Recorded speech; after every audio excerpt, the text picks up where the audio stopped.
ਕਹਿਣ ਦਾ ਭਾਵ ਕਿ ਯਿਸੂ ਮਸੀਹ ਕਹਿੰਦੇ ਨੇ ਬਾਈਬਲ ਦੇ ਰਾਹੀਂ, ਇਹੋ ਜਿਹੇ ਕੰਮ ਕਰਨ ਵਾਲੇ, ਕਰਾਮਾਤਾਂ ਵਿਖਾਉਣ ਵਾਲੇ, ਮੇਰੇ ਨਾਮ ਦੇ ਉੱਤੇ ਲੋਕਾਂ ਨੂੰ ਠੱਗਣ ਵਾਲੇ, ਭੂਤ ਕੱਢਣ ਵਾਲੇ, ਬਿਮਾਰੀਆਂ ਦੂਰ ਕਰਨ ਵਾਲੇ ਦਾ ਦਾਅਵਾ ਕਰਨ ਵਾਲੇ, ਮੈਂ ਇਹਨਾਂ ਨੂੰ ਜਾਣਦਾ ਨਹੀਂ ਹਾਂ। ਤੁਸੀਂ ਕੌਣ ਹੋ? ਇੱਥੋਂ ਦਫਾ ਹੋ ਜਾਓ, ਮੇਰੇ ਲਾਗੋਂ ਚਲੇ ਜਾਓ, ਤੁਸੀਂ ਮੇਰੇ ਕੁਝ ਨਹੀਂ ਲੱਗਦੇ ਹੋਏ, ਬਾਈਬਲ ਕਹਿ ਰਹੀ ਹੈ।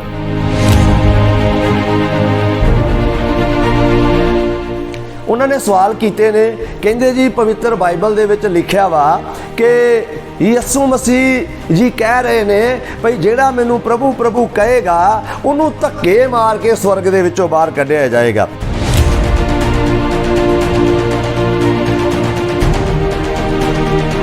ਇੱਕ ਹੋਰ ਸਵਾਲ ਕੀਤਾ ਉਹਨਾਂ ਨੇ, ਕਹਿੰਦੇ ਜੀ ਉਹ ਕਹਿੰਦਾ ਵਾ ਭਈ ਜਦੋਂ ਮੇਰੇ ਸਾਹਮਣੇ ਆਉਣਗੇ ਲੋਕ ਜਾਂ ਜਦੋਂ ਕਿਤੇ ਇਹਨਾਂ ਦਾ ਮੇਰਾ ਟਾਕਰਾ ਹੋਏਗਾ ਤੇ ਇਹ ਮੈਨੂੰ ਕਹਿਣਗੇ ਕਿ ਪ੍ਰਭੂ ਜੀ ਅਸੀਂ ਤੇ ਤੇਰੇ ਨਾਂ ਤੇ ਬੜੇ ਕੁਝ ਕੀਤਾ, ਅਸੀਂ ਬੜੀਆਂ ਚੀਕਾਂ ਮਾਰੀਆਂ, ਬੜੀਆਂ ਚੀਕਾਂ ਮਰਵਾਈਆਂ ਵੀ, ਤੇ ਮੈਂ ਕਹੂੰਗਾ ਭਈ ਮੈਂ ਨਹੀਂ ਤੁਹਾਨੂੰ ਜਾਣਦਾ, ਮੇਰੇ ਕੋਲੋਂ ਦੂਰ ਚਲੇ ਜਾਓ।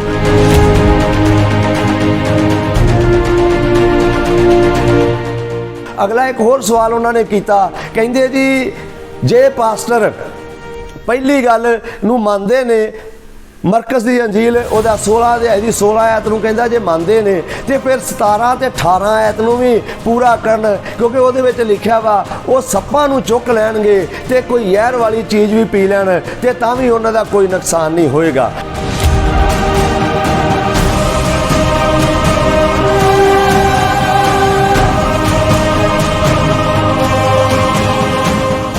ਕਿਉਂਕਿ ਬਾਈਬਲ ਸ਼ਬਦ ਜਿਹੜਾ ਵਾ ਇਹ 5 ਅਕਸ਼ਰਾਂ ਦੇ ਨਾਲ ਬਣਦਾ ਵਾ, ਔਰ ਬਾਈਬਲ ਸ਼ਬਦ ਜਿਹੜਾ 5 ਇੰਗਲਿਸ਼ ਦੇ 5 ਅਕਸ਼ਰ ਜਦੋਂ ਆਪਾਂ ਮਿਲਾਉਂਦੇ ਆ ਤੇ ਬਾਈਬਲ ਬਣਦਾ ਹੈ। ਜਿਸ ਤਰ੍ਹਾਂ ਪਹਿਲਾ ਅਕਸ਼ਰ ਆ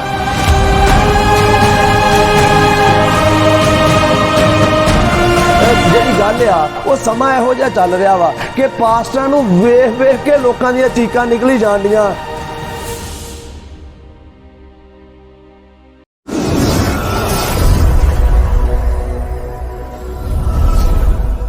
ਖੁਦਾਵੰਦ ਪ੍ਰਭੂ ਯਿਸੂ ਮਸੀਹ ਦੇ ਜ਼ਿੰਦਾ ਤੇ ਪਵਿੱਤਰ ਨਾਮ ਵਿੱਚ ਸਾਰਿਆਂ ਨੂੰ ਜੈ ਮਸੀਹ ਦੀ। ਮੈਂ ਪਾਸਟਰ ਰਾਜਵਿੰਦਰ ਮਸੀਹ। ਪ੍ਰਭੂ ਦਾ ਧੰਨਵਾਦ ਆ, ਅੱਜ ਫਿਰ ਪਰਮੇਸ਼ਰ ਨੇ ਇੱਕ ਸਮਾਂ ਦਿੱਤਾ ਤੁਹਾਡੇ ਰੂਬਰੂ ਹੋਣ ਦੇ ਲਈ। ਤੋ ਅੱਜ ਜਿਹੜੀ ਵੀਡੀਓ ਹੈ ਬੜੀ ਖਾਸ ਵੀਡੀਓ ਆ ਤੁਹਾਡੇ ਨਾਲ ਪਰਮੇਸ਼ਰ ਦੇ ਪਵਿੱਤਰ ਵਚਨ ਦੇ ਦੁਆਰਾ, ਕਿਉਂਕਿ ਮੈਂ ਵੇਖਿਆ ਪਿਛਲੇ ਦਿਨਾਂ ਦੇ ਵਿੱਚ ਇੱਕ ਇੰਟਰਨੈਟ ਤੇ ਗਿਆਨੀ ਇਹਨਾਂ ਕਹਿ ਰਿਹਾ ਤੁਹਾਡੀ ਬਾਈਬਲ 'ਚ ਲਿਖਿਆ ਹੋਇਆ ਹੈ, ਜਿਹੜੇ ਨੇ ਉਹ ਪਵਿੱਤਰ ਬਾਈਬਲ ਨੂੰ ਪੜ੍ਹ ਰਹੇ ਨੇ, ਔਰ ਪੜ੍ਹ ਨਹੀਂ ਰਹੇ, ਉਹ ਅੱਧੀਆਂ ਲਾਈਨਾਂ ਪੜ੍ਹ ਕੇ ਉਹਨੂੰ ਤੋੜ ਮਰੋੜ ਕੇ ਔਰ ਉਹਨੂੰ ਗਲਤ ਢੰਗ ਦੇ ਨਾਲ ਲੋਕਾਂ ਦੇ ਸਾਹਮਣੇ ਪੇਸ਼ ਕਰਨ ਦੀ ਕੋਸ਼ਿਸ਼ ਕਰ ਰਹੇ ਨੇ, ਜੋ ਕਿ ਸਰਾਸਰ ਪਰਮੇਸ਼ਰ ਦੀ ਪਵਿੱਤਰ ਬਾਣੀ ਦੀ ਤੋਹੀਨ ਆ। ਔਰ ਖਾਸ ਕਰਕੇ ਪਰਮੇਸ਼ਰ ਦੇ ਜਿਹੜੇ ਲੋਕ ਨੇ ਮੰਨਣ ਵਾਲੇ, ਉਹਨਾਂ ਦੇ ਜਿਹੜੇ ਹਿਰਦੇ ਨੇ ਉਹਨਾਂ ਨੂੰ ਇਹ ਗੱਲਾਂ ਖਿੱਚਦੀਆਂ ਨੇ, ਉਹਨਾਂ ਦੀਆਂ ਗੱਲਾਂ ਨੂੰ, ਇਹ ਗੱਲਾਂ ਜਿਹੜੀਆਂ ਨੇ ਉਹਨਾਂ ਨੂੰ ਬਹੁਤ ਹੀ ਜ਼ਿਆਦਾ ਦੁੱਖ ਪਹੁੰਚਾਉਂਦੀਆਂ ਨੇ। ਔਰ ਇਸ ਕਰਕੇ ਇਹ ਖਾਸ ਵੀਡੀਓ ਜਿਹੜੀ ਆ ਮੈਂ ਤੁਹਾਡੇ ਨਾਲ ਸਾਂਝੀ ਕਰਨੀ ਚਾਹੁੰਦਾ ਵਾਂ। ਉਹਨਾਂ ਨੇ ਸਵਾਲ ਕੀਤੇ ਨੇ ਕੁਝ ਪਾਸਟਰਾਂ ਨੂੰ। ਆਓ ਵੇਖੀਏ ਪਹਿਲੇ ਨੰਬਰ ਤੇ ਵੀ ਜਿੱਥੇ ਇਹਨਾਂ ਨੂੰ ਯਿਸੂ ਮਸੀਹ ਨੇ ਫਟਕਾਰ ਪਾਈ ਹੈ ਇਹੋ ਜਿਹੇ ਲੋਕਾਂ ਨੂੰ ਕਰਨ ਵਾਲਿਆਂ ਨੂੰ। ਆਓ ਸਭ ਤੋਂ ਪਹਿਲਾਂ ਇਹ ਗੱਲ ਵੇਖਦੇ ਹਾਂ, ਉਹ ਗੱਲ ਕਿੱਥੇ ਲਿਖੀ ਹੈ। ਜਿਹੜਾ ਯਿਸੂ ਮਸੀਹ ਦਾ ਨਾਮ ਲੈ ਕੇ ਲੋਕ ਪਖੰਡ ਚਲਾ ਰਹੇ ਨੇ, ਫੂਕਾਂ ਮਾਰ ਰਹੇ ਨੇ, ਚੀਕਾਂ ਮਾਰ ਰਹੇ ਨੇ ਤੇ ਚੀਕਾਂ ਕਢਾ ਰਹੇ ਨੇ, ਇਹ ਕਿੰਨਵਾਂ ਅਧਿਆਇ ਹੈ, ਕਿੱਥੇ ਲਿਖਿਆ ਹੋਇਆ ਹੈ। ਜੇ ਮੋਬਾਈਲ ਦੇ ਰਾਹੀਂ ਬਾਈਬਲ ਨੂੰ ਪੜ੍ਹੋਗੇ ਤਾਂ ਮੋਬਾਈਲ ਦੇ ਵਿੱਚ ਐਪਸ ਬਣੇ ਹੋਏ ਨੇ, ਜੇ PDF ਪੜ੍ਹੋਗੇ ਉਹਦੇ ਵਿੱਚ ਵੀ ਆਉਂਦਾ ਹੈ। ਮੋਬਾਈਲ 'ਚ ਪੜ੍ਹਨਾ ਸੌਖਾ ਹੈ, ਮੋਬਾਈਲ ਦੇ ਵਿੱਚ ਤਾਂ ਸੌਖਾ ਹੈ ਕਿਉਂਕਿ ਸਿੱਧਾ ਨਿਕਲ ਆਉਂਦਾ ਡਿਜੀਟਲ ਤਰੀਕੇ ਦੇ ਨਾਲ। ਇੱਕ ਹੈ ਓਲਡ ਟੈਸਟਾਮੈਂਟ ਤੇ ਇੱਕ ਹੈ ਨਿਊ ਟੈਸਟਾਮੈਂਟ। ਨਿਊ ਟੈਸਟਾਮੈਂਟ ਦੇ ਵਿੱਚ 40 ਨੰਬਰ ਮੱਤੀ ਦਾ ਅਧਿਆਇ ਹੈ, ਉਹਦੇ ਵਿੱਚ ਇਹਦੇ ਨਾਲ ਹੀ 23 ਨੰਬਰ ਜਿਹੜੀ ਲਾਈਨ ਹੈ ਉਹਦੇ 'ਚ ਲਿਖਿਆ ਹੈ ਬਾਈਬਲ ਦੇ ਵਿੱਚ ਯਿਸੂ ਮਸੀਹ ਦੇ ਵੱਲੋਂ, ਤਦ ਮੈਂ ਉਹਨਾਂ ਨੂੰ ਸਾਫ਼ ਆਖਾਂਗਾ ਕਿ ਮੈਂ ਤੁਹਾਨੂੰ ਕਦੇ ਵੀ ਨਹੀਂ ਜਾਣਿਆ ਹੈ, ਬੁਰਾ ਕਰਨ ਵਾਲਿਓ ਮੇਰੇ ਕੋਲੋਂ ਚਲੇ ਜਾਓ। ਕਹਿਣ ਦਾ ਭਾਵ ਕਿ ਯਿਸੂ ਮਸੀਹ ਕਹਿੰਦੇ ਨੇ ਬਾਈਬਲ ਦੇ ਰਾਹੀਂ, ਇਹੋ ਜਿਹੇ ਕੰਮ ਕਰਨ ਵਾਲੇ, ਕਰਾਮਾਤਾਂ ਵਿਖਾਉਣ ਵਾਲੇ, ਮੇਰੇ ਨਾਮ ਦੇ ਉੱਤੇ ਲੋਕਾਂ ਨੂੰ ਠੱਗਣ ਵਾਲੇ। ਉਹਨਾਂ ਨੇ ਸਵਾਲ ਕੀਤੇ ਨੇ, ਕਹਿੰਦੇ ਜੀ ਪਵਿੱਤਰ ਬਾਈਬਲ ਦੇ ਵਿੱਚ ਲਿਖਿਆ ਵਾ ਕਿ ਯਿਸੂ ਮਸੀਹ ਜੀ ਕਹਿ ਰਹੇ ਨੇ ਭਈ ਜਿਹੜਾ ਮੈਨੂੰ ਪ੍ਰਭੂ ਪ੍ਰਭੂ ਕਹੇਗਾ ਉਹਨੂੰ ਧੱਕੇ ਮਾਰ ਕੇ ਸਵਰਗ ਦੇ ਵਿੱਚੋਂ ਬਾਹਰ ਕੱਢਿਆ ਜਾਏਗਾ। ਇੱਕ ਹੋਰ ਸਵਾਲ ਕੀਤਾ ਉਹਨਾਂ ਨੇ, ਕਹਿੰਦੇ ਜੀ ਉਹ ਕਹਿੰਦਾ ਵਾ ਭਈ ਜਦੋਂ ਮੇਰੇ ਸਾਹਮਣੇ ਆਉਣਗੇ ਲੋਕ ਜਾਂ ਜਦੋਂ ਕਿਤੇ ਇਹਨਾਂ ਦਾ ਮੇਰਾ ਟਾਕਰਾ ਹੋਏਗਾ ਤੇ ਇਹ ਮੈਨੂੰ ਕਹਿਣਗੇ ਕਿ ਪ੍ਰਭੂ ਜੀ ਅਸੀਂ ਤੇ ਤੇਰੇ ਨਾਂ ਤੇ ਬੜੇ ਕੁਝ ਕੀਤਾ, ਅਸੀਂ ਬੜੀਆਂ ਚੀਕਾਂ ਮਾਰੀਆਂ, ਬੜੀਆਂ ਚੀਕਾਂ ਮਰਵਾਈਆਂ ਵੀ, ਤੇ ਮੈਂ ਕਹੂੰਗਾ ਭਾਈ ਮੈਂ ਨਹੀਂ ਤੁਹਾਨੂੰ ਜਾਣਦਾ, ਮੇਰੇ ਕੋਲੋਂ ਦੂਰ ਚਲੇ ਜਾਓ। ਅਗਲਾ ਇੱਕ ਹੋਰ ਸਵਾਲ ਉਹਨਾਂ ਨੇ ਕੀਤਾ, ਕਹਿੰਦੇ ਜੀ ਜੇ ਪਾਸਟਰ ਪਹਿਲੀ ਗੱਲ ਨੂੰ ਮੰਨਦੇ ਨੇ, ਮਰਕਸ ਦੀ ਅੰਜੀਲ ਉਹਦਾ 16 ਅਧਿਆਇ ਦੀ 16 ਆਇਤ ਨੂੰ ਕਹਿੰਦਾ ਜੇ ਮੰਨਦੇ ਨੇ ਤੇ ਫਿਰ 17 ਤੇ 18 ਆਇਤ ਨੂੰ ਵੀ ਪੂਰਾ ਕਰਨ, ਕਿਉਂਕਿ ਉਹਦੇ ਵਿੱਚ ਲਿਖਿਆ ਵਾ ਉਹ ਸੱਪਾਂ ਨੂੰ ਚੁੱਕ ਲੈਣਗੇ ਤੇ ਕੋਈ ਜ਼ਹਿਰ ਵਾਲੀ ਚੀਜ਼ ਵੀ ਪੀ ਲੈਣ ਤੇ ਤਾਂ ਵੀ ਉਹਨਾਂ ਦਾ ਕੋਈ ਨੁਕਸਾਨ ਨਹੀਂ ਹੋਏਗਾ। ਇਹ ਕੁਝ ਉਹਨਾਂ ਦੇ ਸਵਾਲ ਨੇ, ਔਰ ਉਹਨਾਂ ਦੇ ਸਵਾਲਾਂ ਦੇ ਜਵਾਬ ਦੇਣ ਵਾਸਤੇ ਮੈਂ ਤੁਹਾਨੂੰ ਪਰਮੇਸ਼ਰ ਦੇ ਪਵਿੱਤਰ ਵਚਨ ਦੇ ਵਿੱਚੋਂ ਪੜ੍ਹ ਕੇ ਦੱਸਾਂਗਾ। ਪਰਮੇਸ਼ਰ ਦੀ ਬਾਣੀ ਨੂੰ ਆਪਾਂ ਨਾਲ ਲੈ ਕੇ ਅੱਗੇ ਲੈ ਕੇ ਚੱਲਾਂਗੇ। ਤੋ ਇਸ ਕਰਕੇ ਮੇਰੇ ਪਿਆਰਿਓ ਮੈਂ ਚਾਹੁੰਦਾ ਹਾਂ ਕਿ ਕੁਝ ਹੋਰ ਗੱਲਾਂ ਜਿਹੜੀਆਂ ਤੁਹਾਨੂੰ ਦੱਸਦਾ ਵਾਂ, ਜਿਸ ਤਰ੍ਹਾਂ ਕੁਝ ਲੋਕ ਜਿਹੜੇ ਨੇ ਉਹ ਖੁਦਾ ਦੇ ਸੇਵਕਾਂ ਨੂੰ ਜਾਂ ਖੁਦਾ ਦੇ ਲੋਕਾਂ ਨੂੰ ਭੰਡਣ ਦੇ ਲਈ ਜਾਂ ਉਹਨਾਂ ਦੇ ਖਿਲਾਫ ਕੂੜ ਦਾ ਪ੍ਰਚਾਰ ਕਰਨ ਦੇ ਲਈ ਉਹ ਕਹਿ ਰਹੇ ਨੇ ਜੀ ਪਾਸਟਰ ਪਖੰਡਵਾਦ ਆ, ਬੰਦਗੀ ਪਖੰਡਵਾਦ ਆ, ਇਹ ਪਖੰਡ ਕਰਦੇ ਨੇ। ਮੇਰੇ ਪਿਆਰਿਓ ਪਰਮੇਸ਼ਰ ਦੀ ਬਾਣੀ ਜਿਹੜੀ ਆ ਉਹ ਕੋਈ ਪਖੰਡਵਾਦ ਨਹੀਂ ਆ। ਪਵਿੱਤਰ ਬਾਈਬਲ ਪਖੰਡਵਾਦ ਦਾ ਸ਼ੁਰੂ ਤੋਂ ਵਿਰੋਧ ਕਰਦੀ ਆਈ ਆ, ਔਰ ਮਸੀਹਤ ਵੀ ਵਿਰੋਧ ਕਰਦੀ ਆ, ਔਰ ਹਮੇਸ਼ਾ ਤੱਕ ਵਿਰੋਧ ਕਰਦੀ ਰਹੇਗੀ। ਰਹੀ ਗੱਲ ਕਿ ਬੰਦਗੀ ਉਹ ਕਿਸ ਤਰ੍ਹਾਂ ਕਰਦੇ ਨੇ, ਉਹ ਉਹਨਾਂ ਦਾ ਬੰਦਗੀ ਕਰਨ ਦਾ ਆਪਣਾ ਢੰਗ ਆ। ਕੋਈ ਨੱਚ ਕੇ ਕਰਦਾ ਹੈ, ਕੋਈ ਭੁੜਕ ਕੇ ਕਰਦਾ ਹੈ, ਕੋਈ ਚੀਕਾਂ ਮਾਰ ਮਾਰ ਕੇ ਕਰਦਾ ਹੈ। ਤੇ ਮੈਂ ਤੁਹਾਨੂੰ ਇੱਥੇ ਇੱਕ ਗੱਲ ਹੋਰ ਕਲੀਅਰ ਕਰ ਦੇਵਾਂ, ਚੀਕਾਂ ਬੰਦੇ ਦੀਆਂ ਉਦੋਂ ਨਿਕਲਦੀਆਂ ਨੇ ਜਦੋਂ ਬੰਦਾ ਜਾਂ ਤੇ ਬਹੁਤ ਜ਼ਿਆਦਾ ਖੁਸ਼ ਹੁੰਦਾ ਹੈ, ਬਹੁਤ ਜ਼ਿਆਦਾ ਆਨੰਦ ਦੀ ਭਰਪੂਰੀ ਹੁੰਦੀ ਆ, ਔਰ ਬਹੁਤ ਜ਼ਿਆਦਾ ਜਿਹੜਾ ਵਾ ਖੁਸ਼ ਹੁੰਦਾ ਹੈ, ਉਦੋਂ ਚੀਕਾਂ ਮਾਰ ਮਾਰ ਕੇ ਰੱਬ ਦੀ ਮਹਿਮਾ ਕਰਦਾ ਵਾ, ਉਦੋਂ ਰੱਬ ਦੀ ਸਤੁਤੀ ਕਰਦਾ ਵਾ। ਔਰ ਦੂਸਰੀ ਗੱਲ ਕਿ ਬਹੁਤ ਕਈ ਵਾਰ ਇਸ ਤਰ੍ਹਾਂ ਵੀ ਹੁੰਦਾ ਵਾ ਕਿ ਬੰਦਾ ਬਹੁਤ ਜ਼ਿਆਦਾ ਦੁਖੀ ਹੁੰਦਾ ਵਾ, ਬੰਦਾ ਬਹੁਤ ਜ਼ਿਆਦਾ ਅੰਦਰੋਂ ਟੁੱਟਾ ਹੁੰਦਾ ਵਾ, ਬੰਦਾ ਬਹੁਤ ਜ਼ਿਆਦਾ ਪਰੇਸ਼ਾਨ ਹੁੰਦਾ ਹੈ, ਤੇ ਉਹਨੂੰ ਰੱਬ ਦੇ ਘਰ ਵਿੱਚ ਆ ਕੇ ਥੋੜਾ ਜਿਹਾ ਸਕੂਨ ਨਜ਼ਰ ਆਉਂਦਾ ਹੈ, ਤੇ ਉਹ ਉਦੋਂ ਚੀਕਾਂ ਮਾਰਦਾ ਜਦੋਂ ਉਹਦੇ ਆਪਣਿਆਂ ਨੇ ਉਹਨੂੰ ਲੁੱਟਿਆ ਹੁੰਦਾ ਹੈ, ਉਹਦੇ ਆਪਣਿਆਂ ਨੇ ਉਹਨੂੰ ਕੁੱਟਿਆ ਹੁੰਦਾ ਹੈ, ਉਹਦੇ ਆਪਣਿਆਂ ਨੇ ਉਹਦੇ ਨਾਲ ਬੜਾ ਬੁਰਾ ਸਲੂਕ ਕੀਤਾ ਹੁੰਦਾ ਹੈ, ਤੇ ਉਦੋਂ ਰੱਬ ਦੇ ਘਰ ਵਿੱਚ ਆ ਕੇ ਚੀਕਾਂ ਮਾਰਦਾ ਵਾ। ਤੇ ਉਹ ਚੀਕਾਂ ਮਾਰ ਮਾਰ ਕੇ ਪਰਮੇਸ਼ਰ ਦੇ ਗਾੜੀ ਦੁਹਾਈ ਦਿੰਦਾ ਹੈ, ਪ੍ਰਭੂ ਤੇਰਾ ਸ਼ੁਕਰਾਨਾ ਕਰਦਾ ਵਾਂ ਕਿ ਤੂੰ ਮੈਨੂੰ ਇਹੋ ਜਿਹੇ ਇੱਕ ਆਪਣੇ ਖੁਸ਼ੀ ਭਰੇ ਆਨੰਦ ਭਰੇ ਮਾਹੌਲ ਦੇ ਵਿੱਚ ਲੈ ਕੇ ਆਂਦਾ ਵਾ, ਮੈਂ ਤੇਰਾ ਧੰਨਵਾਦ ਕਰਦਾ ਹਾਂ। ਤੋ ਇਸ ਕਰਕੇ ਪਿਆਰਿਓ ਇਹ ਹਰ ਮਨੁੱਖ ਦਾ ਫੰਡਾਮੈਂਟਲ ਰਾਈਟ ਜਿਹੜਾ ਵਾ, ਮਨੁੱਖੀ ਅਧਿਕਾਰ ਜਿਹੜਾ ਵਾ, ਉਹ ਆਪਾਂ ਉਹਦਾ ਹਰਨ ਨਹੀਂ ਕਰ ਸਕਦੇ, ਉਹ ਉਹਦਾ ਖੋ ਨਹੀਂ ਸਕਦੇ। ਉਹਦੀ ਆਪਣੀ ਜ਼ਿੰਦਗੀ ਹੈ, ਉਹ ਕਿਸ ਤਰ੍ਹਾਂ ਵੀ ਬੰਦਗੀ ਕਰੇ। ਰਹੀ ਗੱਲ ਪਾਸਟਰਾਂ ਦੀ, ਪਾਸਟਰ ਨਾ ਤੇ ਕਦੀ ਕਿਸੇ ਨੂੰ ਚੀਕਾਂ ਮਾਰਨ ਵਾਸਤੇ ਕਹਿੰਦੇ ਆ, ਨਾ ਕਿਸੇ ਦੀਆਂ ਚੀਕਾਂ ਮਰਵਾਉਂਦੇ ਆ। ਪਰ ਹੁਣ ਜਿਹੜੀ ਗੱਲ ਆ ਉਹ ਸਮਾਂ ਇਹੋ ਜਿਹਾ ਚੱਲ ਰਿਹਾ ਵਾ ਕਿ ਪਾਸਟਰਾਂ ਨੂੰ ਵੇਖ ਵੇਖ ਕੇ ਲੋਕਾਂ ਦੀਆਂ ਚੀਕਾਂ ਨਿਕਲੀ ਜਾਂਦੀਆਂ, ਤਾਂ ਇਹਦੇ ਵਿੱਚ ਸਾਡਾ ਕੀ ਕਸੂਰ ਆ ਜਾਂ ਪਾਸਟਰਾਂ ਦਾ ਕੀ ਕਸੂਰ ਆ, ਹਨਾ। ਤੋ ਇਸ ਕਰਕੇ ਥੋੜਾ ਜਿਹਾ ਸੰਜੀਦਗੀ ਦੇ ਨਾਲ ਇਸ ਵੀਡੀਓ ਨੂੰ ਲਿਓ, ਪ੍ਰਭੂ ਤੁਹਾਨੂੰ ਬਹੁਤ ਜ਼ਿਆਦਾ ਬਰਕਤ ਦੇਗਾ। ਤੋ ਮੈਂ ਚਾਹੁੰਦਾ ਤੁਹਾਡੇ ਨਾਲ ਉਹਨਾਂ ਸਵਾਲਾਂ ਤੇ ਆ ਜਾਵਾਂ ਜਿਹੜੇ ਸਵਾਲ ਗਿਆਨੀ ਗੁਰਪ੍ਰੀਤ ਸਿੰਘ ਜੀ ਕਰ ਰਹੇ ਨੇ, ਉਹਨਾਂ ਸਵਾਲਾਂ ਦਾ ਜਵਾਬ ਦੇਣ ਵਾਸਤੇ। ਤੋ ਮੈਂ ਪਹਿਲੀ ਗੱਲ ਜਿਹੜੀ ਆ ਉਹ ਪਰਮੇਸ਼ਰ ਦੇ ਪਵਿੱਤਰ ਪਾਕ ਵਚਨ ਦੇ ਵਿੱਚੋਂ ਪੜ੍ਹਨਾ ਚਾਹਾਂਗਾ। ਤੋ ਆਓ ਅਸੀਂ ਪਰਮੇਸ਼ਰ ਦੇ ਪਵਿੱਤਰ ਪਾਕ ਵਚਨ ਨੂੰ ਪੜ੍ਹਦੇ ਹਾਂ। ਮੱਤੀ ਦੀ ਅੰਜੀਲ 7 ਅਧਿਆਏ ਉਹਦੀ 21 ਆਇਤ ਜਿਹੜੇ ਉਹਨਾਂ ਸਵਾਲ ਕੀਤੇ ਉਹਨਾਂ ਦੇ ਉੱਤੇ ਆਪਾਂ ਥੋੜਾ ਜਿਹਾ ਵਿਚਾਰ ਕਰੀਏ। ਪ੍ਰਭੂ ਆਸ਼ੀਸ਼ ਦੇਗਾ। ਹਾਂਜੀ। ਨਾ ਹਰੇਕ ਜਿਹੜਾ ਮੈਨੂੰ ਪ੍ਰਭੂ ਪ੍ਰਭੂ ਕਹਿੰਦਾ ਹੈ, ਹਾਂਜੀ, ਸਵਰਗ ਦੇ ਰਾਜ ਵਿੱਚ ਵੜੇਗਾ, ਹਾਂਜੀ, ਬਲਕਿ ਉਹ, ਹਾਂਜੀ, ਜੋ ਮੇਰੇ ਸਵਰਗੀ ਪਿਤਾ ਦੀ ਮਰਜ਼ੀ ਉੱਤੇ ਚੱਲਦਾ ਹੈ। ਹਾਂਜੀ, ਇੱਥੇ ਲਿਖਿਆ ਹੈ ਕਿ ਬਲਕਨ ਹਰ ਇੱਕ ਉਹ ਜਿਹੜਾ ਹੈ ਨਾ ਸਵਰਗੀ ਪਿਤਾ ਦੀ ਮਰਜ਼ੀ ਦੇ ਉੱਤੇ ਜਿਹੜਾ ਚੱਲਦਾ ਵਾ, ਜਿਹੜਾ ਸਵਰਗੀ ਪਿਤਾ। ਹੁਣ ਸਵਰਗੀ ਪਿਤਾ ਦੀ ਮਰਜ਼ੀ ਕੀ ਆ? ਸਵਰਗੀ ਪਿਤਾ ਦੀ ਮਰਜ਼ੀ ਇਹ ਬਾਣੀ ਆ, ਜਿਹੜਾ ਬਾਣੀ ਨੂੰ ਪੜ੍ਹਦਾ ਵਾ। ਇੱਥੇ ਖੁਦਾਵੰਦ ਯਿਸੂ ਮਸੀਹ ਜੀ ਕਹਿ ਰਹੇ ਨੇ ਭਾਈ ਜਿਹੜੇ ਬਾਣਾ ਪਾ ਕੇ ਬਾਣੇ ਦੇ ਮੁਤਾਬਕ ਕੰਮ ਨਹੀਂ ਕਰ ਰਹੇ, ਹਨਾ। ਬਾਣਾ ਤੇ ਪਾ ਲਿਆ ਲੇਕਿਨ ਬਾਣੀ ਨੂੰ ਨਹੀਂ ਮੰਨਦੇ। ਤੋ ਉਹਨਾਂ ਲੋਕਾਂ ਦੀ ਗੱਲ ਕੀਤੀ ਜਾ ਰਹੀ ਆ। ਅੱਜ ਬਹੁਤ ਸਾਰੇ ਲੋਕ ਸਮਾਜ ਦੇ ਅੰਦਰ ਐਸੇ ਨੇ ਜਿਹੜੇ ਬਾਣਾ ਤੇ ਪਾਈ ਫਿਰਦੇ ਨੇ, ਪਰ ਬਾਣੀ ਦੀ ਉਹਨਾਂ ਦੇ ਅੰਦਰ ਕੋਈ ਕਦਰ ਨਹੀਂ ਆ। ਤੋ ਖੁਦਾਵੰਦ ਯਿਸੂ ਮਸੀਹ ਜੀ ਉਹਨਾਂ ਲੋਕਾਂ ਦੀ ਗੱਲ ਕਰ ਰਹੇ ਨੇ, ਕਿਉਂਕਿ ਅਸਲ 'ਚ ਜਿਹੜੀ ਗੱਲ ਆ ਉਹ ਇਹ ਆ ਭਾਈ, ਸੂਈ ਸੁਹਾਗਾ ਤੇ ਸੰਤ ਜਨ। ਕਿਸੇ ਨੇ ਕਿਹਾ ਵਾ, ਕਹਿੰਦੇ ਸੂਈ ਸੁਹਾਗਾ ਤੇ ਸੰਤ ਜਨ ਇਹ ਤਿੰਨੇ ਹੀ ਮੇਲ ਕਰਾਉਣ।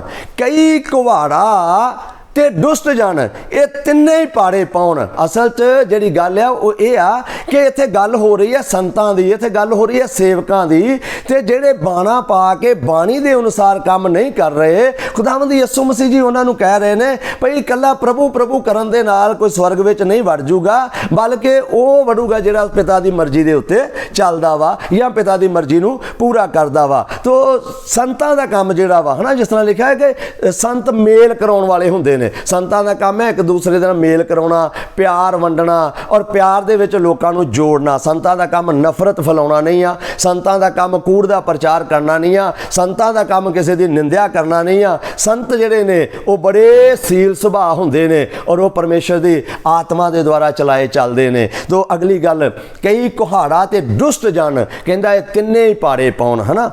ਜਿਸ ਤਰ੍ਹਾਂ ਕਈ ਜਿਹੜੀ ਆ ਉਹ ਜਿੱਥੇ ਵੱਜ ਜਾਂਦੀ ਆ ਉੱਥੇ ਕਿੰਨਾ ਟੋਇਆ ਪਾ ਦਿੰਦੀ ਆ ਹਨਾ। ਕੁਹਾੜਾ ਜਿਹੜਾ ਜਿੱਥੇ ਵੱਜ ਜਾਂਦਾ ਵਾ ਉੱਥੋਂ ਕਿੰਨੀ ਲੱਕੜ ਜਿਹੜੀ ਉੱਡ ਜਾਂਦੀ ਆ। ਇਸੇ ਤਰ੍ਹਾਂ ਸੰਤਾਂ ਦੇ ਬੋਲ ਜਿਹੜੇ ਨੇ ਨਾ ਉਹ ਮੇਲ ਕਰਾਉਣ ਵਾਲੇ ਹੋਣੇ ਚਾਹੀਦੇ ਆ। ਤੇ ਜੇ ਉਹਨਾਂ ਦੇ ਬੋਲ ਮੇਲ ਕਰਾਉਣ ਵਾਲੇ ਨਹੀਂ ਆ, ਜੇ ਉਹ ਨਫ਼ਰਤ ਫੈਲਾ ਰਹੇ ਨੇ, ਜੇ ਉਹ ਕੂੜ ਦਾ ਪ੍ਰਚਾਰ ਕਰ ਰਹੇ ਨੇ, ਤਾਂ ਇਹਦਾ ਮਤਲਬ ਫਿਰ ਇਹ ਗੱਲ ਦੇ ਮੁਤਾਬਕ ਉਹ ਦੁਸ਼ਟ ਜਨ ਦੇ ਵਿੱਚ ਉਹਨਾਂ ਦੀ ਗਿਣਤੀ ਆਉਂਦੀ ਆ। ਤੇ ਜਿਹੜੇ ਸੰਤ ਨੇ ਉਹ ਰੱਬ ਦੀ ਗੱਲ ਕਰਦੇ ਨੇ, ਉਹ ਪਿਆਰ ਦੀ ਗੱਲ ਕਰਦੇ ਨੇ, ਉਹ ਏਕਤਾ ਦੀ ਗੱਲ ਕਰਦੇ ਨੇ। ਤੋ ਇਸ ਕਰਕੇ ਬਹੁਤ ਹੀ ਜ਼ਰੂਰੀ ਆ ਕਿ ਪਰਮੇਸ਼ਰ ਦੇ ਪਾਕ ਵਚਨ ਨੂੰ ਸਮਝਣ ਦੀ ਕੋਸ਼ਿਸ਼ ਕਰੀਏ। ਇੱਥੇ ਖੁਦਾਵੰਦ ਯਿਸੂ ਮਸੀਹ ਜੀ ਇਹ ਨਹੀਂ ਕਹਿ ਰਹੇ ਵੀ ਜਿਹੜਾ ਕੋਈ ਮੈਨੂੰ ਪ੍ਰਭੂ ਪ੍ਰਭੂ ਕਹੇਗਾ ਹਨਾ ਤੇ ਮੈਂ ਉਹਨੂੰ ਧੱਕੇ ਮਾਰ ਕੇ ਬਾਹਰ ਕੱਢ ਦੇਵਾਂਗਾ। ਧੱਕੇ ਮਾਰਨ ਵਾਲੀ ਗੱਲ ਕਿਤੇ ਲਿਖੀ ਨਹੀਂ ਆ ਬਾਈਬਲ ਦੇ ਵਿੱਚ, ਪਰ ਤੁਸੀਂ ਆਪਣੇ ਪੱਲਿਓਂ ਕਹਿ ਰਹੇ ਜੇ, ਇਸ ਕਰਕੇ ਇਹ ਚੰਗੀ ਗੱਲ ਨਹੀਂ ਆ। ਕਿਉਂਕਿ ਬਾਈਬਲ ਜਿਹੜੀ ਆ ਉਹ ਪੂਰੀ ਦੁਨੀਆ ਦੇ ਵਿੱਚ ਪੜ੍ਹੀ ਜਾਣ ਵਾਲੀ ਇੱਕ ਧਰਮ ਗ੍ਰੰਥ ਆ, ਇੱਕ ਕਿਤਾਬ ਆ, ਔਰ ਪੂਰੀ ਦੁਨੀਆ ਦੇ ਵਿੱਚ ਸਭ ਤੋਂ ਜ਼ਿਆਦਾ ਪੜ੍ਹੇ ਜਾਣ ਵਾਲਾ ਇਹ ਧਰਮ ਗ੍ਰੰਥ ਆ।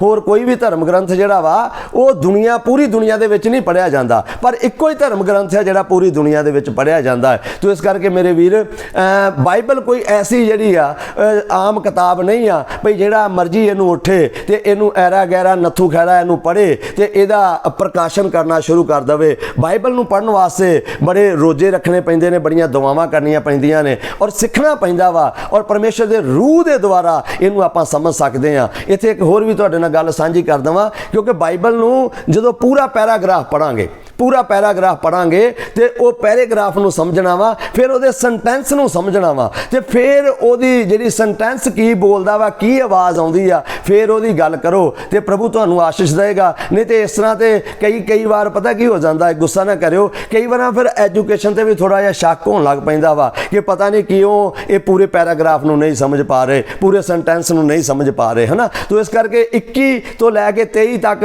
ਮੈਂ ਚਾਹਾਂਗਾ ਤੁਹਾਡੇ ਨਾਲ ਇਹਨਾਂ ਆਇਤਾਂ ਨੂੰ ਮੈਂ ਪੂਰਾ ਕਰ ਲਵਾਂ ਤੇ ਪ੍ਰਭੂ ਤੁਹਾਨੂੰ ਆਸ਼ੀਸ਼ ਦੇਗਾ। ਹਾਂਜੀ, ਉਸ ਦਿਨ ਅਨੇਕ ਮੈਨੂੰ ਆਖਣਗੇ, ਹਾਂਜੀ हे ਪ੍ਰਭੂ, ਹਾਂਜੀ हे ਪ੍ਰਭੂ, ਹਾਂਜੀ, ਕੀ ਅਸਾਂ ਤੇਰਾ ਨਾਮ ਲੈ ਕੇ ਅਗੰਮ ਵਾਕ ਨਹੀਂ ਕੀਤਾ ਹਨਾ। ਉਸ ਦਿਨ ਬਹੁਤ ਸਾਰੇ ਕਹਿਣਗੇ ਕਿ ਅਸੀਂ ਤੇਰਾ ਨਾਮ ਲੈ ਕੇ ਅਗੰਮ ਵਾਕ ਨਹੀਂ ਕੀਤਾ, ਹਾਂਜੀ, ਅਤੇ ਤੇਰਾ ਨਾਮ ਲੈ ਕੇ ਹਾਂਜੀ ਭੂਤ ਨਹੀਂ ਕੱਢੇ, ਹਾਂਜੀ, ਅਤੇ ਤੇਰਾ ਨਾਮ ਲੈ ਕੇ ਬਹੁਤੀਆਂ ਕਰਾਮਾਤਾਂ ਨਹੀਂ ਕੀਤੀਆਂ, ਹਾਂਜੀ, ਤਦ ਮੈਂ ਉਹਨਾਂ ਨੂੰ ਸਾਫ਼ ਆਖਾਂਗਾ, ਹਾਂਜੀ ਭਈ ਮੈਂ ਤੁਹਾਨੂੰ ਕਦੇ ਵੀ ਨਹੀਂ ਜਾਣਿਆ। ਹਾਂ, ਧਿਆਨ ਦੇ ਨਾਲ ਤੁਸੀਂ ਸੁਣ ਲਿਆ ਵਾ, ਇਹਨੂੰ ਸਮਝਣ ਦੀ ਕੋਸ਼ਿਸ਼ ਕਰੋ। ਇੱਥੇ ਕਿਤੇ ਇਹ ਨਹੀਂ ਲਿਖਿਆ ਵੀ ਜਿਹੜੇ ਸੇਵਕ ਨੇ ਜਾਂ ਪਾਸਟਰ ਨੇ ਉਹ ਕਹਿਣਗੇ ਤੇਰੇ ਨਾਂ ਤੇ ਅਸੀਂ ਚੀਕਾਂ ਬੜੀਆਂ ਮਰਵਾਈਆਂ ਵੀ ਨੇ ਤੇ ਬੜੀਆਂ ਮਾਰੀਆਂ ਵੀ ਨੇ। ਚੀਕਾਂ ਜਿਹੜੀਆਂ ਨੇ ਇੱਥੇ ਕਿਤੇ ਨਹੀਂ ਲਿਖਿਆ। ਇਸ ਕਰਕੇ ਇਹ ਵੀ ਸ਼ਬਦ ਜਿਹੜਾ ਤੁਸੀਂ ਆਪਣੇ ਕੋਲੋਂ ਐਡ ਕਰ ਰਹੇ ਜੇ। ਤੇ ਮੈਂ ਇਹ ਗੱਲ ਪਹਿਲਾਂ ਵੀ ਬੋਲਤੀ ਆ ਵੀ ਪਾਸਟਰ ਜੀ ਨੇ ਨਹੀਂ ਜੇ ਕਿਸੇ ਦੀਆਂ ਵੀ ਚੀਕਾਂ ਮਰਵਾਉਂਦੇ, ਉਹ ਗੱਲ ਵੱਖਰੀ ਆ ਵੀ ਅੱਜ ਦਾ ਜਿਹੜਾ ਮਾਹੌਲ ਆ ਪਾਸਟਰਾਂ ਨੂੰ ਵੇਖ ਕੇ ਲੋਕਾਂ ਦੀਆਂ ਚੀਕਾਂ ਨਿਕਲੀ ਜਾਂਦੀਆਂ ਨੇ। ਤੋ ਇਸ ਕਰਕੇ ਸਾਡਾ ਕੋਈ ਕਸੂਰ ਨਹੀਂ ਆ। ਪ੍ਰਭੂ ਤੁਹਾਨੂੰ ਬਰਕਤ ਦੇਵੇ। ਇਸ ਗੱਲ ਨੂੰ ਸਮਝਣ ਦੀ ਕੋਸ਼ਿਸ਼ ਕਰੀਏ ਹੈ ਨਾ। ਇਹ ਗੱਲ ਮੈਂ ਸਮਝਦਾ ਕਿ ਤੁਹਾਡੇ ਨਾਲ ਕਲੀਅਰ ਹੋ ਗਈ ਆ। ਜੋ ਬਾਈਬਲ ਦੇ ਵਿੱਚ ਲਿਖਿਆ ਹੈ ਪੂਰਾ ਉਹ ਮੈਂ ਤੁਹਾਨੂੰ ਦੱਸ ਦਿੱਤਾ ਵਾ। ਔਰ ਇਹਦਾ ਮਤਲਬ ਇਹੀ ਆ ਕਿ ਜਿਹੜੇ ਲੋਕ ਬਾਣਾ ਪਾ ਕੇ ਬਾਣੀ ਦੇ ਉੱਤੇ ਅਮਲ ਨਹੀਂ ਕਰ ਰਹੇ, ਉਹਨਾਂ ਦੇ ਨਾਲ ਗੱਲ ਹੋ ਰਹੀ ਹੈ, ਉਹਨਾਂ ਦੀ ਗੱਲ ਹੋ ਰਹੀ ਹੈ। ਯਿਸੂ ਮਸੀਹ ਕਹਿ ਰਹੇ ਨੇ ਜੇ ਬਾਣਾ ਪਾਇਆ ਜੇ ਤੇ ਫਿਰ ਬਾਣੀ ਦੇ ਉੱਤੇ ਅਮਲ ਕਰੋ ਤੇ ਬਾਣੀ ਦੇ ਅਨੁਸਾਰ ਚੱਲੋ ਤੇ ਫਿਰ ਤੁਸੀਂ ਸਵਰਗ ਵਿੱਚ ਵੜੋਗੇ ਹੈ ਨਾ। ਤਾਂ ਹੁਣ ਗੱਲ ਹੋਈ ਪਿਤਾ ਦੀ ਹੈ ਨਾ। ਕਹਿੰਦੇ ਵੀ ਉਹਨਾਂ ਨੇ ਸਵਾਲ ਇਹ ਵੀ ਕੀਤਾ, ਕਹਿੰਦੇ ਯਿਸੂ ਜੀ ਕਹਿਣਗੇ ਬਈ ਜਿਹੜੇ ਮੈਨੂੰ ਪ੍ਰਭੂ ਕਹਿੰਦੇ ਨੇ ਉਹ ਸਵਰਗ 'ਚ ਨਹੀਂ ਵੜਨਗੇ। ਮੇਰੇ ਪਿਆਰਿਓ, ਇਸ ਜਗ੍ਹਾ ਤੇ ਯਹੂਨਾ ਦੀ ਅੰਜੀਲ ਨੂੰ ਜਦੋਂ ਅਸੀਂ ਪੜ੍ਹਦੇ ਹਾਂ 14 ਅਧਿਆਏ ਉਹਦੀ 6 ਐਤ ਨੂੰ ਮੈਂ ਚਾਹਾਂਗਾ ਤੁਹਾਡੇ ਨਾਲ ਪੜ੍ਹ ਲਈਏ। 14 ਅਧਿਆਏ ਉਹਦੀ 6 ਐਤ, ਯਹੂਨਾ ਦੀ ਅੰਜੀਲ ਯਿਸੂ ਨੇ ਉਹਨੂੰ ਆਖਿਆ, ਹਾਂਜੀ ਇੱਥੇ ਲਿਖਿਆ ਯਿਸੂ ਨੇ ਉਹਨੂੰ ਆਖਿਆ, ਰਾਹ ਅਤੇ ਸੱਚਾਈ ਰਾਹ ਅਤੇ ਸੱਚਾਈ ਅਤੇ ਜੀਵਨ ਮੈਂ ਹਾਂ। ਅਤੇ ਜੀਵਨ ਮੈਂ ਹਾਂ। ਧਿਆਨ ਨਾਲ ਸੁਣੀਏ, ਖੁਦਾਵੰਦ ਪ੍ਰਭੂ ਯਿਸੂ ਮਸੀਹ ਜੀ ਕਹਿ ਰਹੇ ਨੇ ਰਾਹ, ਜੀਵਨ ਤੇ ਸੱਚਾਈ ਮੈਂ ਵਾਂ, ਹਨਾ। ਤਾਂ ਹਾਂਜੀ ਪੂਰਾ ਕਰੀਏ ਇਸ ਲਾਈਨ ਨੂੰ। ਕੋਈ ਮੇਰੇ ਵਸੀਲੇ ਬਿਨਾ ਪਿਤਾ ਕੋਲ ਨਹੀਂ ਆਉਂਦਾ। ਇੱਥੇ ਲਿਖਿਆ ਕੋਈ ਮੇਰੇ ਬਿਨਾ ਪਿਤਾ ਦੇ ਕੋਲ ਪਹੁੰਚ ਨਹੀਂ ਸਕਦਾ ਜਾਂ ਨਹੀਂ ਆਉਂਦਾ। ਤੋ ਮੇਰੇ ਪਿਆਰਿਓ ਬਹੁਤ ਜ਼ਰੂਰੀ ਧਿਆਨ ਨਾਲ ਸਮਝੀਏ, ਰਾਹ, ਸੱਚਾਈ ਤੇ ਜੀਵਨ ਖੁਦਾਵੰਦ ਯਿਸੂ ਮਸੀਹ ਆ, ਹਨਾ। ਤੋ ਇਸ ਕਰਕੇ ਉਸ ਤੋਂ ਬਿਨਾ ਕੋਈ ਵੀ ਪਿਤਾ ਦੇ ਕੋਲ ਨਹੀਂ ਪਹੁੰਚ ਸਕਦਾ। ਹੁਣ ਇੱਕ ਗੱਲ ਤੁਹਾਡੇ ਨਾਲ ਹੋਰ ਸਾਂਝੀ ਕਰਦਾ ਵਾਂ। ਬਹੁਤ ਸਾਰੇ ਲੋਕ ਕਹਿੰਦੇ ਯਿਸੂ ਗੁਰੂ ਆ, ਯਿਸੂ ਗੁਰੂ ਆ, ਹਨਾ। ਤੋ ਅਸਲ 'ਚ ਯਿਸੂ ਮਸੀਹ ਗੁਰੂ ਨਹੀਂ ਆ, ਯਿਸੂ ਮਸੀਹ ਪਰਮੇਸ਼ਰ ਆ, ਯਾਨੀ ਕਿ ਜਿਹੜਾ ਗੁਰੂਆਂ ਦਾ ਗੁਰੂ ਆ, ਜਿਹੜਾ ਗੁਰੂਆਂ ਦਾ ਗੁਰੂ ਆ ਯਿਸੂ ਮਸੀਹ ਪਰਮੇਸ਼ਰ ਆ। ਯਿਸੂ ਮਸੀਹ ਖੁਦਾ ਵਾ, ਖੁਦ ਆ, ਨਾ ਉਹਦੇ ਅੱਗੇ ਆ ਕੁਝ, ਨਾ ਉਹਦੇ ਪਿੱਛੇ ਆ, ਸਾਰਾ ਕੁਝ ਯਿਸੂ ਮਸੀਹ ਦੇ ਵਿੱਚ ਹੈ।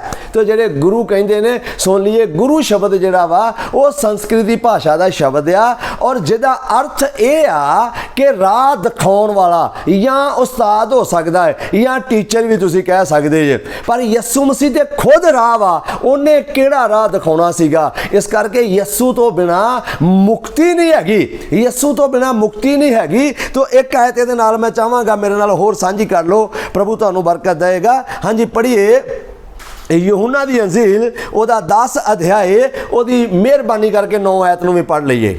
ਉਹ ਬੂਹਾ ਮੈਂ ਹਾਂ, ਹਾਂਜੀ ਮੇਰੇ ਖਾਣੀ ਜੇ ਕੋਈ ਵੜੇ, ਹਾਂਜੀ ਤਾਂ ਉਹ ਬਚਾਇਆ ਜਾਵੇਗਾ। ਇੱਥੇ ਖੁਦਾਵੰਦ ਯਿਸੂ ਮਸੀਹ ਜੀ ਸਾਫ਼ ਕਹਿ ਰਹੇ ਨੇ, ਕਹਿੰਦੇ ਉਹ ਬੂਹਾ ਮੈਂ ਵਾਂ ਤੇ ਮੇਰੇ ਥਾਣੀ ਜੇ ਕੋਈ ਪਿਤਾ ਤੱਕ ਜਾਣ ਦੀ ਕੋਸ਼ਿਸ਼ ਕਰੇ ਜਾਂ ਪਰਮੇਸ਼ਰ ਦੇ ਸਵਰਗ ਰਾਜ ਦੇ ਵਿੱਚ ਅੰਦਰ ਵੜੇਗਾ, ਉਹ ਹੀ ਬਚਾਇਆ ਜਾਏਗਾ। ਇਸ ਕਰਕੇ ਮੇਰੇ ਪਿਆਰਿਓ, ਬਾਈਬਲ ਨੂੰ ਗਲਤ ਲੋਕਾਂ ਤੱਕ ਨਾ ਲੈ ਕੇ ਗਲਤ ਮੈਸੇਜ ਜਿਹੜਾ ਵਾ ਲੋਕਾਂ ਨੂੰ ਨਾ ਦੇਵੋ, ਕਿਉਂਕਿ ਬਾਈਬਲ ਸਾਫ਼ ਹਰ ਇੱਕ ਗੱਲ ਨੂੰ ਪ੍ਰਗਟ ਕਰ ਰਹੀ ਆ। ਤਾਂ ਤੁਸੀਂ ਕਹਿ ਰਹੇ ਜੇ ਯਿਸੂ ਮਸੀਹ ਕਹਿ ਰਿਹਾ ਵਾ ਭਈ ਜੇ ਕੋਈ ਮੈਨੂੰ ਪ੍ਰਭੂ ਕਹੇਗਾ ਤਾਂ ਮੈਂ ਉਹਨੂੰ ਧੱਕੇ ਮਾਰ ਕੇ ਸਵਰਗ ਚੋਂ ਬਾਹਰ ਕੱਢ ਦੇਵਾਂਗੇ। ਇਸ ਤਰ੍ਹਾਂ ਕਿਤੇ ਕੁਛ ਨਹੀਂ ਜੇ ਲਿਖਿਆ। ਇਹਨੂੰ ਧਿਆਨ ਨਾਲ ਸਮਝੋ, ਧਿਆਨ ਨਾਲ ਪੜੋ, ਪ੍ਰਭੂ ਤੁਹਾਨੂੰ ਬਰਕਤ ਦੇਵੇਗਾ। ਤੋ ਇਸ ਕਰਕੇ ਇਹ ਜਿਹੜੀ ਆਇਤ ਤੁਸੀਂ ਪੜ੍ਹੀ ਆ, ਇੱਥੇ ਖੁਦਾਵੰਦ ਯਿਸੂ ਮਸੀਹ ਜੀ ਕਹਿ ਰਹੇ ਬੂਹਾ ਮੈਂ ਹਾਂ, ਔਰ ਯਿਸੂ ਹੀ ਬੂਹਾ ਹੈ, ਔਰ ਯਿਸੂ ਹੀ ਪਰਮੇਸ਼ਰ ਤੇ ਤੱਕ ਜਾਣ ਦਾ ਇੱਕ ਮਾਤਰ ਰਸਤਾ ਵਾ। ਯਿਸੂ ਤੋਂ ਬਿਨਾ ਹੋਰ ਕੋਈ ਰਾਹ ਨਹੀਂ ਆ, ਕਿਉਂਕਿ ਉਹਨਾਂ ਨੇ ਪਹਿਲਾਂ ਕਿਹਾ ਵਾ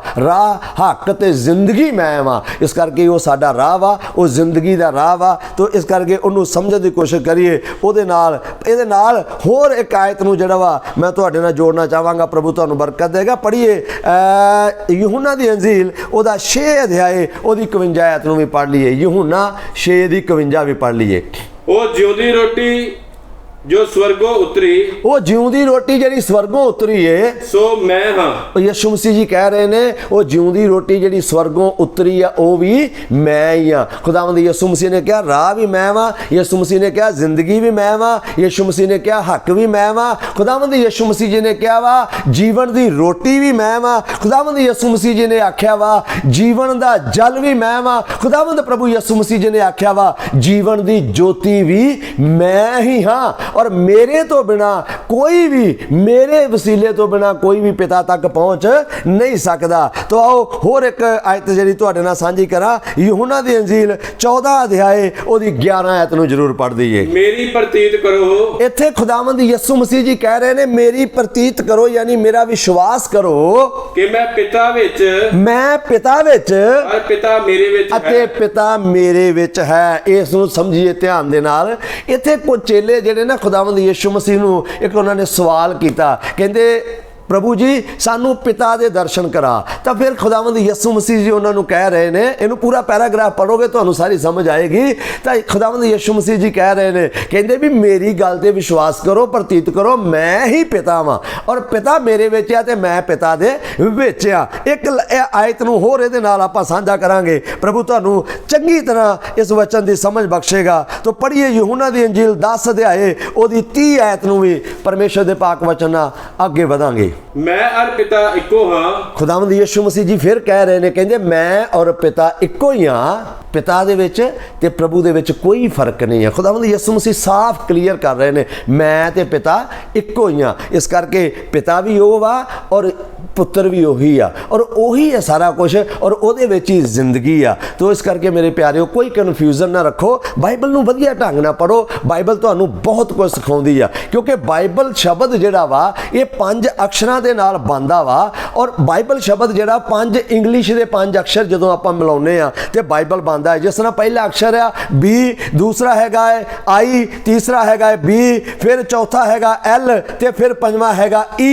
ਇਹ 5 ਅਕਸ਼ਰ ਬਣ ਕੇ ਬਾਈਬਲ ਬਣਦਾ ਹੈ। ਤਾਂ ਬਾਈਬਲ B ਤੋਂ ਬਿਹੋਲਡ ਆ, I ਤੋਂ ਮੈਂ ਵਾ, ਔਰ B ਤੋਂ ਫਿਰ ਬ੍ਰਿੰਗ ਆ, ਔਰ ਜਿਹੜਾ L ਆ ਉਹ ਲਾਈਫ, ਔਰ E ਜਿਹੜਾ ਵਾ ਉਹ ਇੰਟਰਨਲ ਆ, ਜਿਹਦਾ ਪੰਜਾਬੀ ਦੇ ਵਿੱਚ ਸਿੱਧਾ ਸਿੱਧਾ ਸਰਲ ਮਤਲਬ ਨਿਕਲ ਰਿਹਾ ਵਾ। ਬਾਈਬਲ ਇਹ ਗੱਲ ਕਹਿ ਰਹੀ ਆ, ਵੇਖੋ ਮੈਂ ਤੁਹਾਨੂੰ ਸਦਾ ਦੀ ਜ਼ਿੰਦਗੀ ਦਿੰਦੀ ਹਾਂ। ਤਾਂ ਖੁਦਾਵੰਦ ਯਿਸੂ ਮਸੀਹ ਤੁਹਾਨੂੰ ਸਦਾ ਦੀ ਜ਼ਿੰਦਗੀ ਦੇਣ ਦੇ ਲਈ ਆਏ ਨੇ। ਹੁਣ ਫਿਰ ਮੈਂ ਆ ਜਾਵਾਂ ਵਾਪਸ ਉਹ ਸਵਾਲਾਂ ਦੇ ਉੱਤੇ ਜਿਹੜੇ ਸਿੰਘ ਸਾਹਿਬ ਨੇ ਸਵਾਲ ਕੀਤੇ ਨੇ। ਉਹ ਸਵਾਲ ਮੈਂ ਤੁਹਾਨੂੰ ਪਹਿਲਾਂ ਦੱਸ ਚੁੱਕਿਆ ਵਾਂ। ਹੁਣ ਮੈਂ ਤੁਹਾਨੂੰ ਉਹਦਾ ਅਸਲ 'ਚ ਜਿਹੜਾ ਨਿਚੋੜ ਆ, ਜਿਹੜਾ ਮੇਨ ਉਹਨਾਂ ਦੇ 2 ਸਵਾਲ ਨੇ, ਉਹਨਾਂ ਦੇ ਉੱਤੇ ਲੈ ਕੇ ਚੱਲਿਆ ਵਾਂ। ਪ੍ਰਭੂ ਤੁਹਾਨੂੰ ਬਰਕਤ ਦੇਗਾ। ਪੜ੍ਹੀਏ ਮੇਰੇ ਨਾਲ ਮਰਕਸ ਦੀ ਅੰਜੀਲ ਉਹਦਾ 16 ਅਧਿਆਏ ਔਰ ਉਹਦੀ 18 ਐਤ ਨੂੰ ਪੜ੍ਹੀਏ, ਕਿਉਂਕਿ ਵੀਡੀਓ ਜ਼ਿਆਦਾ ਲੰਬੀ ਨਾ ਬਣ ਜਾਏ, ਇਸ ਕਰਕੇ ਮੈਂ ਤੁਹਾਨੂੰ ਸ਼ਾਰਟ ਦੇ ਵਿੱਚ ਉਹਨਾਂ ਚੀਜ਼ਾਂ ਦਾ ਜਿਹੜਾ ਵਾ ਉਹ ਰਿਜ਼ਲਟ ਦੱਸ ਰਿਹਾ ਕਿ ਬਾਈਬਲ ਉਹਦੇ ਬਾਰੇ ਕੀ ਕਹਿੰਦੀ ਆ। ਹਾਂਜੀ, ਉਹ ਸੱਪਾਂ ਨੂੰ ਚੁੱਕ ਲੈਣਗੇ। ਜਿਹੜੀ ਗੱਲ ਉਹ ਕਹਿ ਰਹੇ ਆ ਨਾ, ਉਹ ਸੱਪਾਂ ਨੂੰ ਚੁੱਕ ਲੈਣਗੇ, ਸਾਫ਼ ਲਿਖਿਆ ਇੱਥੇ। ਹਾਂਜੀ, ਉਹ ਸੱਪਾਂ ਨੂੰ ਚੁੱਕ ਲੈਣਗੇ।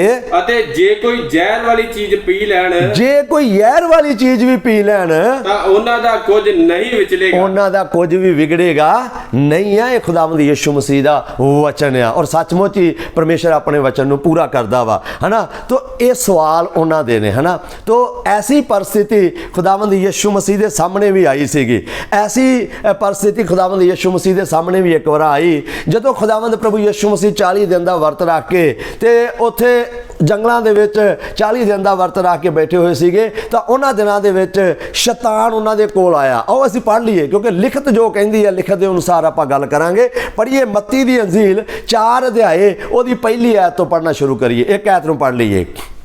ਤਦ ਯਿਸੂ ਆਤਮਾ ਦੀ ਅਗਵਾਈ ਨਾਲ ਉਜਾੜ ਵਿੱਚ ਗਿਆ। ਇੱਥੇ ਲਿਖਿਆ, ਤਦ ਖੁਦਾਵੰਦ ਯਿਸੂ ਮਸੀਹ ਜੀ ਆਤਮਾ ਦੀ ਅਗਵਾਈ ਦੇ ਨਾਲ ਉਜਾੜ ਵਿੱਚ ਚਲੇ ਗਏ, ਭਈ ਸ਼ੈਤਾਨ ਕੋਲੋਂ ਪਰਤਾਇਆ ਜਾਵੇ। ਭਈ ਸ਼ੈਤਾਨ ਕੋਲੋਂ ਪਰਤਾਇਆ ਜਾਵੇ ਜਾਂ ਪਰਖਿਆ ਜਾਵੇ, ਕਿਉਂਕਿ ਸ਼ੈਤਾਨ ਦਾ ਕੰਮ ਆ ਖੁਦਾਵੰਦ ਯਿਸੂ ਮਸੀਹ ਦੀ ਪਰਖ ਕਰਨੀ, ਜਾਂ ਉਹਨੂੰ ਪਰਖਣਾ, ਉਹਨੂੰ ਪਤਰਾਉਣਾ। ਜਿਸ ਤਰ੍ਹਾਂ ਹਨਾ ਜਿਹੜੀ ਆਪਾਂ ਵੀਡੀਓ ਵੇਖੀ ਉਹਦੇ ਵਿੱਚ ਉਹ ਕਹਿ ਰਹੇ ਨੇ, ਜੇ ਤੁਸੀਂ ਯਿਸੂ ਦੇ ਉਹਨਾਂ 12 11 ਉਹ 11 ਕਹਿ ਰਹੇ ਨੇ, ਅਸਲ 'ਚ 12 ਨੇ ਬਾਈਬਲ ਦੇ ਵਿੱਚ। 12 ਸ਼ਾਗਿਰਦ ਨੇ, ਉਹਨਾਂ ਨੂੰ ਅਜੇ ਤੱਕ ਇਹ ਵੀ ਪਤਾ ਨਹੀਂ ਆ ਵੀ 11 ਨੇ ਸ਼ਾਗਿਰਦ ਕਿ 12 ਨੇ। ਤਾਂ ਯਿਸੂ ਮਸੀਹ ਦਾ ਵਚਨ ਕਹਿੰਦਾ ਯਿਸੂ ਦੇ 12 ਸ਼ਾਗਿਰਦ ਨੇ। ਮੈਂ ਪਿਛਲੀ ਵੀਡੀਓ ਵਿੱਚ ਵੀ ਬੋਲਿਆ ਵਾ। ਤਾਂ 12 ਸ਼ਾਗਿਰਦ ਨੇ, ਔਰ ਉਹ ਪਤਾ ਕੀ ਕਹਿ ਰਹੇ ਨੇ, ਕਹਿੰਦੇ ਜੇ ਤੁਸੀਂ ਉਹਨਾਂ 12 ਦੇ ਵਿੱਚੋਂ ਜੇ ਨਾ, ਤੇ ਤੁਸੀਂ ਸੱਪਾਂ ਨੂੰ ਚੁੱਕ ਕੇ ਵਿਖਾਓ, ਉਹ ਵੀ ਕੋਪਰੇ ਸੱਪ ਜਿਹੜੇ ਜ਼ਹਿਰੀਲੇ ਹੁੰਦੇ ਉਹਨਾਂ ਨੂੰ ਚੁੱਕ ਕੇ ਵਿਖਾਓ, ਤੇ ਫਿਰ ਜ਼ਹਿਰ ਪੀ ਕੇ ਵਿਖਾਓ ਜੇ ਤੁਸੀਂ ਉਹਨਾਂ ਦੇ ਵਿੱਚੋਂ ਜੇ। ਤੇ ਪਹਿਲੀ ਗੱਲ ਤੇ ਮੇਰੇ ਵੀਰ ਜੀ, ਸਾਨੂੰ ਤੁਹਾਡੇ ਕੋਲੋਂ ਸਰਟੀਫਿਕੇਟ ਲੈਣ ਦੀ ਜ਼ਰੂਰਤ ਨਹੀਂ ਆ ਕਿ ਅਸੀਂ ਯਿਸੂ ਮਸੀਹ ਦੇ ਚੇਲੇ ਹੈਗੇ ਆ ਕਿ ਨਹੀਂ ਹੈਗੇ, ਕਿਉਂਕਿ ਯਿਸੂ ਦੇ ਲੋਕ ਔਰ ਯਿਸੂ ਸਾਨੂੰ ਮੰਨਦਾ ਹੈ ਕਿ ਅਸੀਂ ਉਹਦੇ ਚੇਲੇ ਆ, ਔਰ ਉਹ ਆਪਣੇ ਲੋਕਾਂ ਦੇ ਦੁਆਰਾ ਕੰਮ ਕਰਦਾ ਹੈ। ਦੂਸਰੀ ਗੱਲ, ਐਸੀ ਸਿਚੁਏਸ਼ਨ ਜਦੋਂ ਖੁਦਾਵੰਦ ਯਿਸੂ ਮਸੀਹ ਦੇ ਸਾਹਮਣੇ ਬਣੀ, ਤਾਂ ਮੱਤੀ ਦੀ ਅੰਜੀਲ 4 ਅਧਿਆਏ ਉਹਦੀ ਪਹਿਲੀ ਐਤ ਦੇ ਵਿੱਚ ਜਦੋਂ ਆਪਾਂ ਪੜ੍ਹਦੇ ਆ, ਤਾਂ ਉੱਥੇ ਧਿਆਨ ਨਾਲ ਪੜ੍ਹੀਏ ਜਰਾ, ਇੱਕ ਵਾਰੀ ਫੇਰ ਕਰ ਲਈਏ ਸਾਂਝਾ। ਤਦ ਯਿਸੂ ਆਤਮਾ ਦੀ ਅਗਵਾਈ ਨਾਲ ਉਜਾੜ ਵਿੱਚ ਗਿਆ। ਜਦੋਂ ਯਿਸੂ ਮਸੀਹ ਜੀ ਆਤਮਾ ਦੀ ਅਗਵਾਈ ਦੇ ਨਾਲ ਉਜਾੜ ਵਿੱਚ ਗਏ, ਭਈ ਸ਼ੈਤਾਨ ਕੋਲੋਂ ਪਰਤਾਇਆ ਜਾਵੇ, ਤੇ ਸ਼ੈਤਾਨ ਉਹਨੂੰ ਪਰਖੇ, ਹਨਾ। ਤਾਂ ਸ਼ੈਤਾਨ ਕੋਲੋਂ ਪਰਤਾਇਆ ਜਾਵੇ, ਤੇ ਉਹ ਪਰਤਾਇਆ ਗਿਆ, ਹਨਾ। ਜਦੋਂ ਇੱਥੇ ਹੁਣ ਅਗਲੀ ਗੱਲ ਜਿਹੜੀ ਆ, ਸ਼ੈਤਾਨ ਯਿਸੂ ਮਸੀਹ ਦੇ ਕੋਲ ਜਦੋਂ ਆਇਆ ਨਾ, ਉਹਨਾਂ ਨੇ ਆ ਕੇ ਯਿਸੂ ਮਸੀਹ ਨੂੰ 3 ਸਵਾਲ ਕੀਤੇ। ਸ਼ੈਤਾਨ ਦਾ ਕੰਮ ਹੀ ਸਵਾਲ ਕਰਨਾ ਹੁੰਦਾ ਵਾ। ਉਹਨਾਂ ਨੇ ਯਿਸੂ ਨੂੰ ਆ ਕੇ ਸਵਾਲ ਕੀਤੇ। ਪਹਿਲਾ ਸਵਾਲ ਕੀਤਾ, ਕਹਿੰਦੇ ਭਈ ਤੈਨੂੰ ਭੁੱਖ ਬੜੀ ਲੱਗੀ ਆ, ਤੇ ਤੂੰ ਪਰਮੇਸ਼ਰ ਦਾ ਪੁੱਤਰ ਆ, ਇਹਨਾਂ ਪੱਥਰਾਂ ਨੂੰ ਕਹਿ ਉਹ ਰੋਟੀਆਂ ਬਣ ਜਾਣ, ਹਨਾ। ਦੂਸਰਾ ਸਵਾਲ ਫਿਰ ਉਹਨਾਂ ਦੇ ਨਾਲ ਕੀਤਾ, ਔਰ ਤੀਸਰਾ ਆਖਰੀ ਸਵਾਲ ਜਿਹੜਾ ਸੀਗਾ ਉਹਨੂੰ ਅਸੀਂ 7 ਐਤ ਦੇ ਵਿੱਚੋਂ ਪੜ੍ਹਦੇ ਹਾਂ ਤੁਹਾਡੇ ਨਾਲ। ਪ੍ਰਭੂ ਤੁਹਾਨੂੰ ਆਸ਼ੀਸ਼ ਦੇਗਾ। ਸੁਣੀਏ ਧਿਆਨ ਦੇ ਨਾਲ ਇਸ ਵਚਨ ਨੂੰ। ਸ਼ੈਤਾਨ ਜਿਹੜਾ ਸੀਗਾ ਉਹਨੂੰ ਸਵਾਲ ਕਰ ਰਿਹਾ ਸੀਗਾ, ਤੇ ਪ੍ਰਭੂ ਯਿਸੂ ਮਸੀਹ ਨੇ ਸ਼ੈਤਾਨ ਦੇ ਸਵਾਲਾਂ ਦਾ ਜਵਾਬ ਦਿੱਤਾ ਵਾ। ਇਹ ਕੀ ਜਵਾਬ ਆ, ਸੁਣੀਏ। ਹਾਂਜੀ, ਯਿਸੂ ਨੇ ਉਸ ਨੂੰ ਆਖਿਆ, ਖੁਦਾਵੰਦ ਯਿਸੂ ਮਸੀਹ ਨੇ ਉਸ ਨੂੰ ਆਖਿਆ, ਇਹ ਵੀ ਲਿਖਿਆ ਹੈ, ਇਹ ਵੀ ਲਿਖਿਆ ਵਾ, ਜੋ ਤੂੰ ਪ੍ਰਭੂ ਆਪਣੇ ਪਰਮੇਸ਼ਰ ਨੂੰ ਨਾ ਪਰਤਾ। ਇਹ ਵੀ ਲਿਖਿਆ ਵਾ ਭਾਈ, ਖੁਦਾਵੰਦ ਯਿਸੂ ਮਸੀਹ ਕਹਿ ਰਹੇ ਨੇ ਤੂੰ ਆਪਣੇ ਪਿਤਾ ਪਰਮੇਸ਼ਰ ਨੂੰ ਨਾ ਪਰਤਾ, ਕਿਉਂਕਿ ਸ਼ੈਤਾਨ ਜਿਹੜਾ ਜਿਹੜਾ ਸੀ ਨਾ ਉਹ ਵੀ ਬਾਈਬਲ ਦੇ ਵਚਨਾਂ ਦੇ ਦੁਆਰਾ ਹੀ ਉਹਨਾਂ ਨੂੰ ਸਵਾਲ ਕਰ ਰਿਹਾ ਸੀਗਾ, ਔਰ ਯਿਸੂ ਮਸੀਹ ਨੇ ਵੀ ਬਾਈਬਲ ਦੇ ਵਚਨ ਦੇ ਅਨੁਸਾਰ ਹੀ ਉਹਨੂੰ ਜਵਾਬ ਦਿੱਤਾ। ਕਹਿੰਦੇ ਇਹ ਵੀ ਲਿਖਿਆ ਵਾ ਭਈ ਤੂੰ ਆਪਣੇ ਪਿਤਾ ਨੂੰ ਨਾ ਪਰਤਾ। ਤੋ ਇਸ ਕਰਕੇ ਪਿਆਰਿਓ, ਬਾਈਬਲ ਸਾਨੂੰ ਹਮੇਸ਼ਾ ਇਸ ਗੱਲ ਤੋਂ ਮਨਾ ਕਰਦੀ ਆ ਭਈ ਤੁਸੀਂ ਕਦੇ ਵੀ ਪਰਮੇਸ਼ਰ ਦੀ ਪਰਖ ਨਹੀਂ ਕਰਨੀ, ਉਹਨੂੰ ਪਤਰਾਉਣਾ ਨਹੀਂ ਆ। ਪਰ ਫਿਰ ਵੀ ਜੇ ਕਿਤੇ ਕੋਈ ਐਸੀ ਸਿਚੁਏਸ਼ਨ ਬਣ ਜਾਵੇ ਤਾਂ ਪਰਮੇਸ਼ਰ ਆਪਣੇ ਲੋਕਾਂ ਨੂੰ ਕਦੇ ਮਰਨ ਨਹੀਂ ਦਿੰਦਾ, ਕਿਉਂਕਿ ਪੰਜਾਬ ਦੇ ਵਿੱਚ ਇੱਕ ਬਹੁਤ ਹੀ ਮਹਾਨ ਖੁਦਾਵੰਦ ਦੇ ਦਾਸ ਹੋਏ ਨੇ। ਮੈਂ ਇੱਕ ਦੀ ਗੱਲ ਲੱਗਾ ਕਰਨੇ ਦਾ ਮਤਲਬ ਇੱਕ ਨਹੀਂ ਆ, ਹੋਰ ਵੀ ਬਹੁਤ ਸਾਰੇ ਨੇ, ਪਰ ਉਹਨਾਂ ਦੀ ਗੱਲ ਕਰਨ ਲੱਗਾ ਵਾਂ ਜਿਹੜੇ ਦਰਜ ਨੇ, ਜਿਨ੍ਹਾਂ ਦੇ ਉੱਤੇ ਕਿਤਾਬਾਂ ਲਿਖੀਆਂ ਗਈਆਂ ਨੇ। ਉਹ ਨੇ ਸਾਧੂ ਸੁੰਦਰ ਸਿੰਘ ਜੀ। ਸਾਧੂ ਸੁੰਦਰ ਸਿੰਘ ਦੀ ਜੀਵਨੀ ਨੂੰ ਜਦੋਂ ਤੁਸੀਂ ਪੜ੍ਹੋਗੇ ਨਾ ਤੇ ਉਹਦੇ ਆਪਣੇ ਹੀ ਉਹਦੇ ਵਿਰੋਧੀ ਸੀਗੇ, ਔਰ ਉਹਦੇ ਆਪਣਿਆਂ ਨੇ ਉਹਨੂੰ ਕਈ ਵਾਰ ਜ਼ਹਿਰ ਦੇ ਕੇ ਮਾਰਨ ਦੀ ਕੋਸ਼ਿਸ਼ ਕੀਤੀ। ਪਰ ਜਿੰਨੀ ਵਾਰ ਵੀ ਉਹਨੂੰ ਜ਼ਹਿਰ ਦਿੱਤਾ ਗਿਆ, ਖੁਦਾਵੰਦ ਯਿਸੂ ਮਸੀਹ ਨੇ ਉਸੇ ਅਟੇ ਟਾਈਮ ਉਹਨਾਂ ਦੀ ਮਦਦ ਕੀਤੀ, ਔਰ ਉਹਨਾਂ ਨੂੰ ਕਿਸੇ ਨਾ ਕਿਸੇ ਤਰੀਕੇ ਦੇ ਨਾਲ ਉਹਨਾਂ ਨੂੰ ਚੰਗਿਆਈ ਬਖਸ਼ੀ, ਔਰ ਫਿਰ ਉਹ ਉਸ ਜ਼ਹਿਰ ਦੇ ਨਾਲ ਮਰੇ ਨਹੀਂ ਆ। ਤਾਂ ਮੇਰੇ ਕਹਿਣ ਦਾ ਮਤਲਬ, ਜੇ ਅਚਨਚੇਤ ਕਿਤੇ ਵੀ ਐਸੀ ਕੋਈ ਸਮੱਸਿਆ ਆ ਵੀ ਜਾਵੇ ਤਾਂ ਪਰਮੇਸ਼ਰ ਆਪਣੇ ਲੋਕਾਂ ਨੂੰ ਕਦੇ ਮਰਨ ਨਹੀਂ ਦਿੰਦਾ।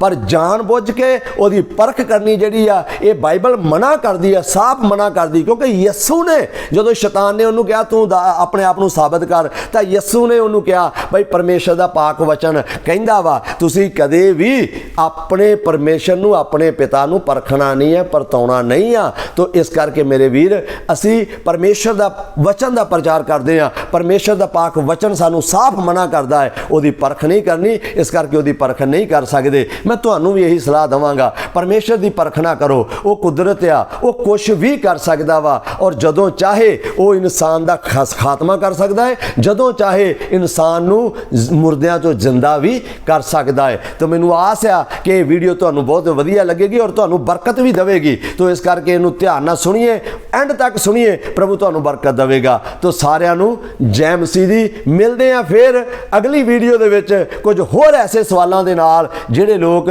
ਪਰਮੇਸ਼ਰ ਦੀ ਹੋਂਦ ਉੱਤੇ ਔਰ ਬਾਈਬਲ ਦੀ ਹੋਂਦ ਉੱਤੇ ਸਵਾਲ ਕਰਦੇ ਨੇ, ਉਹਨਾਂ ਨੂੰ ਜਵਾਬ ਦੇਣ ਦੇ ਲਈ ਪ੍ਰਭੂ ਤੁਹਾਨੂੰ ਸਾਰਿਆਂ ਨੂੰ ਬਰਕਤ ਦੇਵੇ। ਸਾਰਿਆਂ ਨੂੰ ਜੈ ਮਸੀਹ ਦੀ।